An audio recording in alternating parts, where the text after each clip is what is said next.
안녕하세요. 박지영 변호사입니다.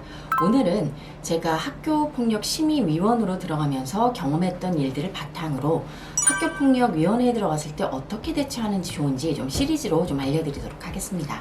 오늘은 가장 중요한 건데요. 학교폭력위원회에 이제 회부가 된 사건이다. 그 당사자다라고 한다면 피해자 가해자를 막론하고 이것 땡땡을 가장 조심하셔야 합니다. 태도인데요. 보통 심의위원회가 열리면 피해자 가해자가 확정된 상태가 아니고 그 자리에 가서 사실관계에 대해서 이제 얘기들을 나눈 다음에 최종적으로 위원들이 확정을 하게 되는데요. 그 과정에서 아직은 확정이 되지 않았기 때문에 여러 질문들이 나올 수 있습니다. 보통 이제 부모님들 혹은 부모님 중에 한 분하고 같이 이제 학생이 들어가게 되는데요. 물증이나 혹은 목격자로 인해서 잘못한 부분이 단 한 개라도 명확히 있다면 그 부분은 변명의 여지 없이 사과를 하는 태도가 매우 중요합니다.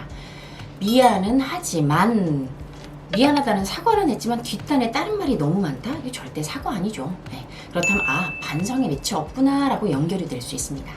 다음으로 중요한 건요. 이 부분은 부모님의 문제인데요. 자신의 아이를 본인들이 가장 잘한다고 생각하겠지만 그렇지 않은 경우가 많습니다. 그러다 보니 이제 위원들이 여러 가지 질문을 할 때 중간중간 묻지도 않았는데 본인들이 나서서 말씀을 하신 경우들이 있습니다. 아까 말했듯이 피해 관련 학생과 가해 관련 학생이지 아직 피해자, 가해자가 확정된 단계가 아니거든요. 그러다 보면 여러 가지 본인의 자식 말만 듣고 이제 아버님이나 어머님 오셨을 텐데 위원들은 이제 다른 정보가 많이 있는 상황입니다. 그 상황에서 이 아이가 거짓말을 한다 싶으면 이제 질문이 들어가게 되는데요. 이런 질문을 굉장히 기분 나빠하면서 중간에 끼어들여서 제가 좀 말씀 좀 드릴게요. 왜 그렇게 공격적이세요? 혹은 제 아들은 그렇게 말을 하지 않았어요. 이렇게 말씀을 하신 경우가 있는데 놓치시면 안 되는 게요. 본인들은 직접 경험한 당사자가 아닙니다.